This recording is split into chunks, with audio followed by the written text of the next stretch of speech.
प्रक्रिया असते, हे सरकार आहे, भव्य अमाऊंट आहे, असंख्य शेतकरी आहेत, त्याचं इव्हॅल्युएशन आहे.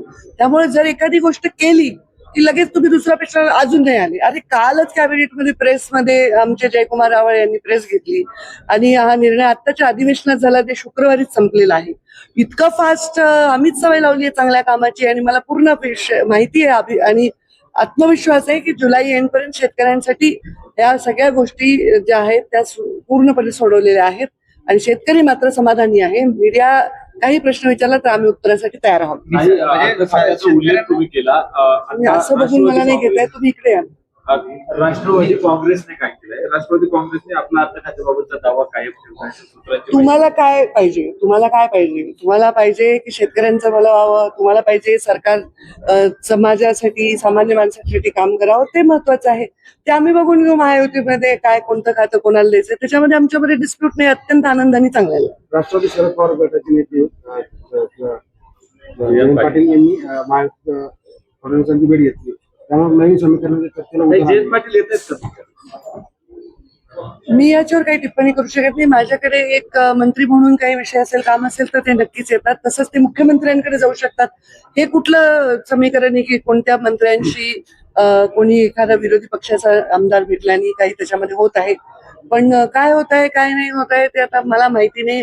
योग्य वेळी तुम्हाला कळेलच आणि मलाही कळेल. विधानसभा निवडणुकीपूर्वी लाडकी बहीण योजना आली, मात्र मतांसाठीच राज्य सरकारने ही लाडकी बहीण योजना आणून 3,500 कोटीचा अपार केला. यामुळे आपण मीडिया आहात, आपण विरोधी पक्ष नाही आहात, आपण मीडिया आहात.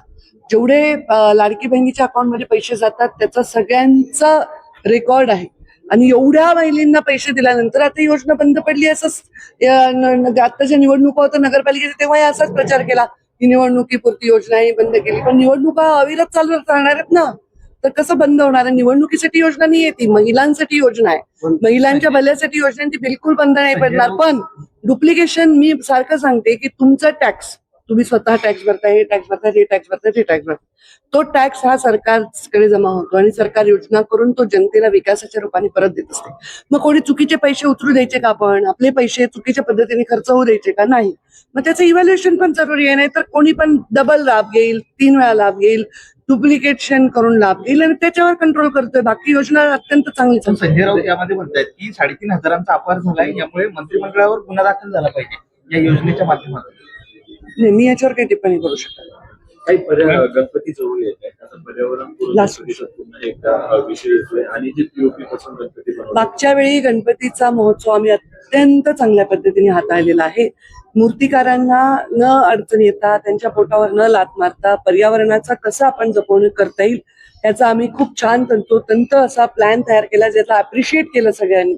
आपण छोटे छोटे पॉन्ड्स बनवले जिथे आपण मोठे नद्यांमध्ये, नॅचरल तलावांमध्ये, समुद्रामध्ये कुठे विसर्जन, मोठे गणपती आणि लहान गणपती, त्यांची साईज, हे सगळे आपण प्रत्येक गणपती मंडळाच्या बाहेर बोर्ड लावले आणि त्याप्रमाणे विसर्जन झालेलं आहे. आणि रिसायकल होते. मातीचा गणपती असेल, पीओपीचा असेल, जर तो पॉन्ड मध्ये आर्टिफिशियली आपण त्याचं विसर्जन केलं तर त्या गोष्टी रियूज होऊ शकतात. तर त्याच्यामुळे पर्यावरण खातं जागरूकपणे प्रत्येक महोत्सव हाताळत आहे. कल दिल्ली में एकनाथ शिंदे साहब ने अपने चीफ सांसदों के साथ अमित शाह से तीसरी मुलाकात. पाऊस जर 2 दिवसात नाही पडला तर पुन्हा एकदा बर्फ पेरणीचं ते संकट होत आहे. आता खरं पाऊस यावेळी ज्या पद्धतीने लांबलेला आहे, आपल्याला हवा तेवढा पाऊस कव्हर करण्यासाठी तेवढा पाऊस भविष्यात पडला तरच ते. पहिला प्रश्न सरकारसमोर असतो तो पिण्याच्या पाण्याचा असतो, शेतकऱ्यांचा असतो आणि मग उद्योगाचा असतो. तर ह्याच्यावर दर मंगळवारी जी आमची कॅबिनेट होती, आम्ही वेळोवेळी त्याचा आढावा घेतो. 65% पेरणी झालेली आहे. मला असं वाटतंय की आज वातावरण असं पाऊस पडावा आणि हा पाऊस पडला तर शेतकऱ्याला थोडा दिलासा नक्की मिळेल. परंतु सर्वात महत्वाचा दिलासा शेतकऱ्यांच्या कर्ज माफीचा जो आहे तो सन्माननीय मुख्यमंत्री देवेंद्रजी फडणवीस आणि आता ते अर्थ खातं सुद्धा चांगला सांभाळत आहेत. मी त्यांच्या मनापासून अभिनंदन करते आणि एक शेतकरी म्हणून देखील मी त्यांचे आभार मानते की त्यांनी शेतकऱ्याच्या कर्जमाफीचा हा निर्णय आत्ताच्या वातावरणीय बदलामुळे झालेल्या परिस्थितीसाठी एक मोठा दिलासा दिलेला आहे. तर दिलासा देण्याचा ट्रेंड पुढेही चालू राहील असा मला विश्वास आहे.